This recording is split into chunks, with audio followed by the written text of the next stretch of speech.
Ēbes draugi atraduši ezera krastā pēc tā, kad mačei novāk pamet draudzeni, un viņš pēc tā pamatīgi piedzērās. Kad nākamajā dienā ezera dzelmē jau grasījās doties ūdenslīdē, pēkšņi uzradies pats noslīkušais ar jautājumu, kas tad te pa kņādu.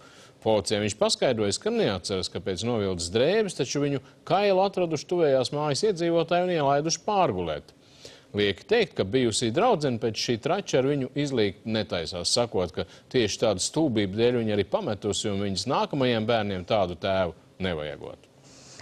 Paldies, ka skatījāties. Turpiniet skatīties LNT, jo tūlīt Rozamundas Pilčeras romāna ekranizējums Sirdis vējā. Uzreiz pēc tam skatieties seriālu, kas ieguvis Zelta globusa godalgu Mākslīgais skaistums. Saudzējiet sev un tiekamies rīt vakarā. Uz redzēšanos!